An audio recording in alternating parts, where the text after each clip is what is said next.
Yet the idea of a country itself is a social construct. Things like faith. Faith is belief. In this religion or in this God. Okay, this is a sub-product of the social construct around religion. So you have other layers, of constructs that come from that.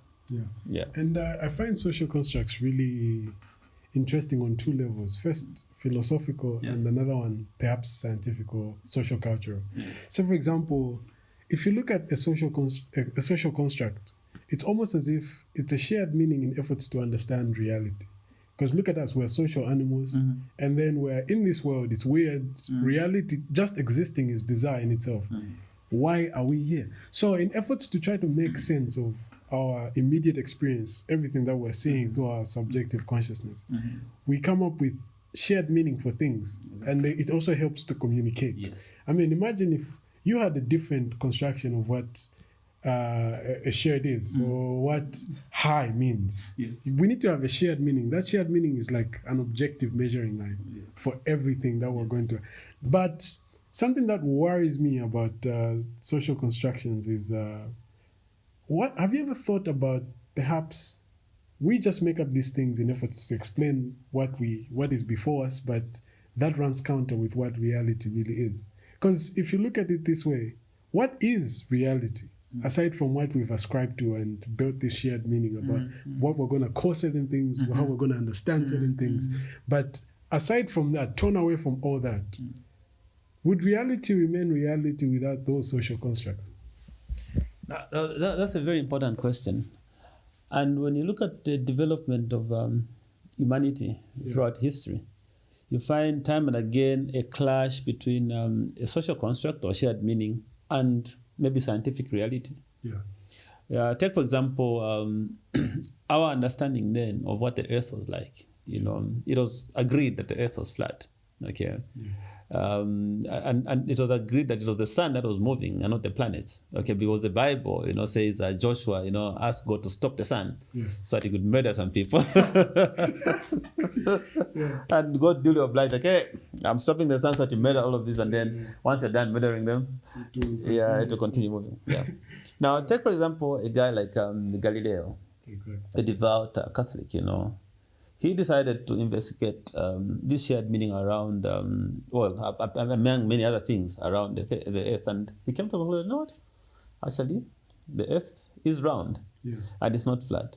So you find scientific reality now coming at crossroads with the shared meaning, around this social construct. The other things that you'd find, for example, there's a lot of clash between religion and eventually it becomes reality. Okay, so the issues, for example, that you grapple with around the history of the Earth, how old is the Earth? Some will tell you, it's just 6,000 years old. But then the scientific evidence shows that actually it's very, very old. It's actually billions of years old. So now what do you do then? So the challenge that is there, and what I don't like is when individuals so steeped into these constructions of society ask you not to ask questions around that. They take that as reality. They take that as a truth. They blur the boundary between a social construction and actual reality. Now that becomes a problem. People will tell you, for example, marriage. They'll tell you, marriage is an institution. It's da-da-da. Well, not exactly, it's an agreement. Okay, it's a shared meaning. Are we saying it's a bad thing? No, but what we're saying, let's ascribe the meaning that it has. Okay. Let's not attach tangibility if something that is intangible. And you find that through and through, people ask you, do not question this. You can't say this about God. You can't say this about the world, and so on. And I like the points that you're bringing out, because to start off from the bottom. So reality and science itself has a way to kind of like reconcile these social constructs to something that is scalable with evidence and what we know. Because Galileo was fought tooth and nail just for saying that, look, we're not really at the center of the universe. And it's actually the earth that orbits the sun, and not the other way around. Yes. It was like something that was an accepted norm Yes. and a shared reality. Yes. So to counter that Yes. came at a great cost. But like you said, the idea is to probe further, even the powers that be. Yes. And for you to get us to a place where what we share as a shared meaning can scale with what is currently there, Yes. or how we understand the world. But all this can't come about if you don't probe these things further, But there are some layers as well to social constructions that I think are in the negative. But before I say that, you also said something about marriage. The meaning that we ascribe to marriage is also like a shared meaning. Yes. The importance, the priority we put on it is just cultural. Yes. But so my question is, social constructs save so much good, but at the same time, they have their own like side effects. What would you say is the line when social constructs hit the wall, especially in line with race, gender, and all these issues? Where do you think we can say, okay, now these social constructions are crossing the mark and they're defying what we know is true? Well, I think history is actually replete with examples, where these ideas around society, these social constructs, have ended up doing a lot of harm. Yeah. When you get to a point where you're intolerant, you say, if you don't agree with me, then you're my enemy. Yeah. That is crossing the line. Yeah. And you see all these deaths that are ascribed, for example, to the Christian religion, during the Crusades. Exactly. Yeah, the Inquisitions, the so-called Dark Ages. Yeah. All of that in an effort to say, okay, my view of society is better than yours. Exactly. And if you don't agree with me, then you're dead. Even the sale of indulgence. Yes. Like, what the heck? Yes. And there's a very important article that was done by Wallace Inc. During one of his Wreath lectures, should have been 2004. The title is I'm Right and You're Dead. Yes. So if I'm right, then you're dead, unless you agree with me. But you see, when the society has advanced because of challenging these social constructs. Take, for example, the idea of money. Okay. This day, you have money not because you have a hard currency in your pocket. Okay, it's just a number. Okay, a balance in your account or in your phone. Okay, and you can use that. Why? Because you've moved. Your belief is not in the paper itself. No. Your value is in the numbers that are ascribed or that are credited to you. Yeah. Okay. So much that like when you go to Europe, Sweden, the Netherlands, for example, you go to the supermarket and you find something written, say we don't accept cash here. Okay, you have to transact with a card. So now it's moved from this physical currency to just this number that is debited and credited to whatever platform that you're using. Yeah, exactly. So that makes you understand that the idea around money is around a medium to use for exchanging goods and services. Exactly. Not necessarily what you call a kwacha, a dollar, whatever it is. It's not intrinsic in the material. No, not at all. Yeah. But that could only come about if you continue interrogating these social constructs and not accept them, as gospel truth. Yeah. For example, the rise of cryptocurrency. Yeah. Okay. Cryptocurrency goes at the heart of what we've for years known as the world's economic systems. You have a central bank that issues currency, controls currency and so forth. Yeah, because why? People have realized that no, all you have to do is agree to say, okay, Sarah, I want this coat. Okay. Yeah. And they say, oh, you want this coat? Okay. What's your value for it? And then you transact. Yes, as long as the two of you agreed regarding what constitutes that value. So, and because of people's failure to get to a point where they agree that this is just a social construct, we've seen a lot of ills, perpetrated in the name of trying to protect a certain social construct, in the name of patriotism. I'll die for my country. Yeah. What is a country? What is yes. Because if you're going to tell me land, no, this is land. This is not a country. This is land. Okay. Yeah. And the fact that you are born in this country is basically an accident of death. It could happen to anyone. Exactly. So why are you going to die for a country? You have to give me a better saying, this is my country and I'm going to die for it.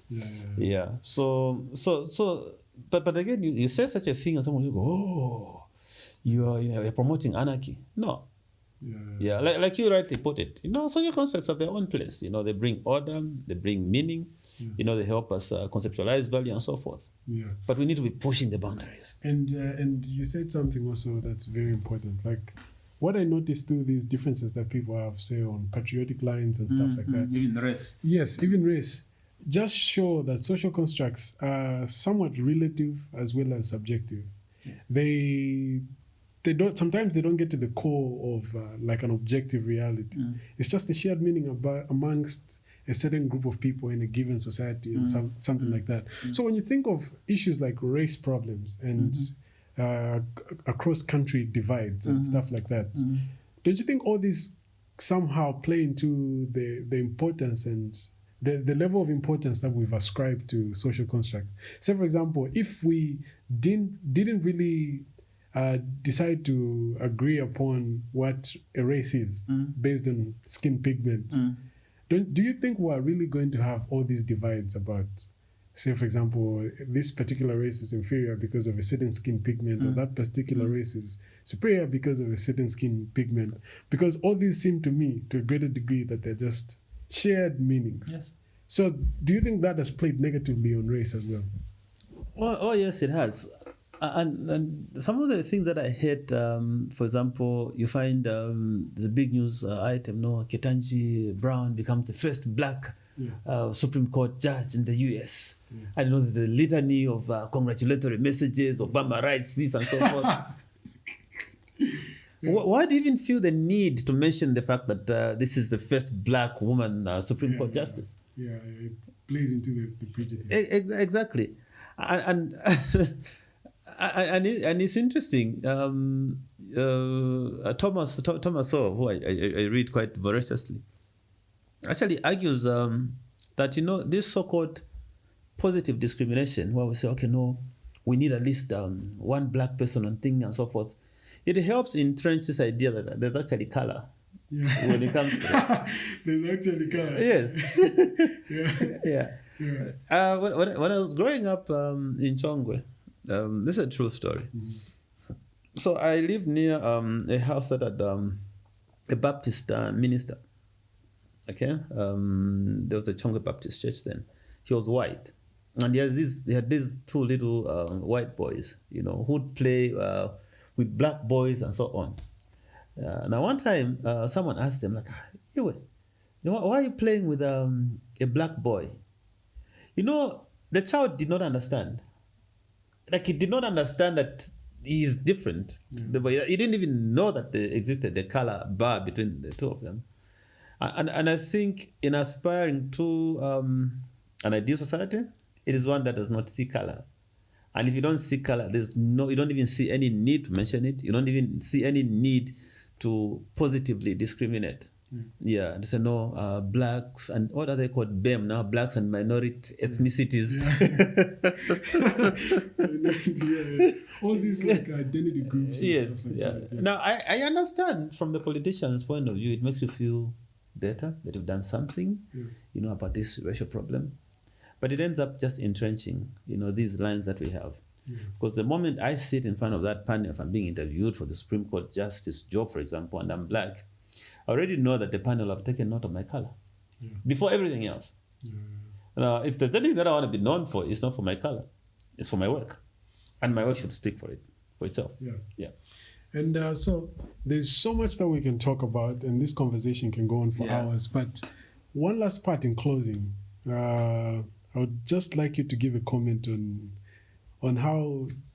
what's your take on gender and all this stuff, because some people have argued at great length that gender is merely a social construct, and all these roles that we pin on to different people are just based on how we understand them societal-wise.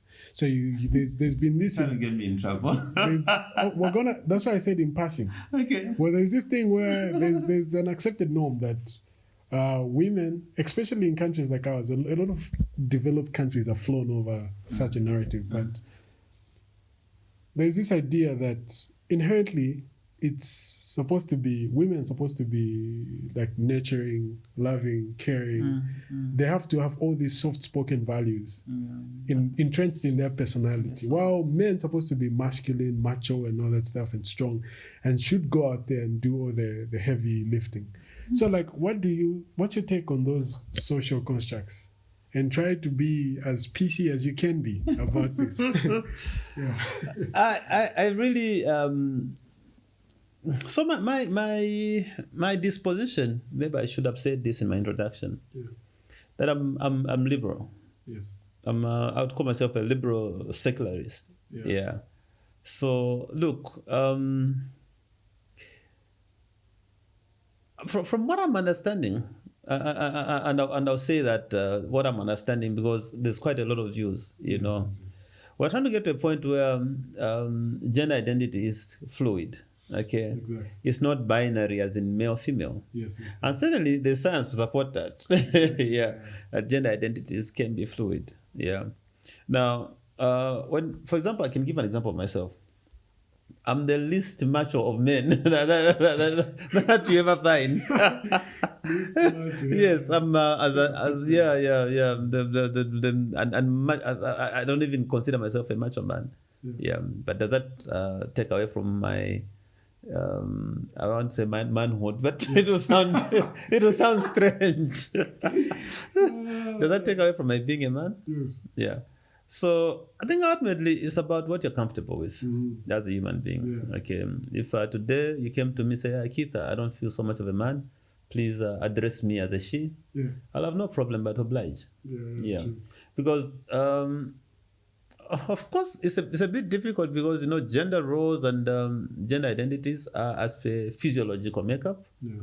Okay, but then we've come to understand that there's something beyond even just the having a penis or a vagina. Yeah. Okay, it's about your hormonal balance.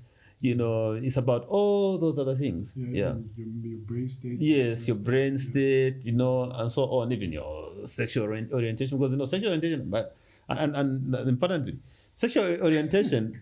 Now you're getting yourself into trouble. This is all me. Yeah. Because sexual orientation does not follow the type of genitals that you have. Exactly. Okay.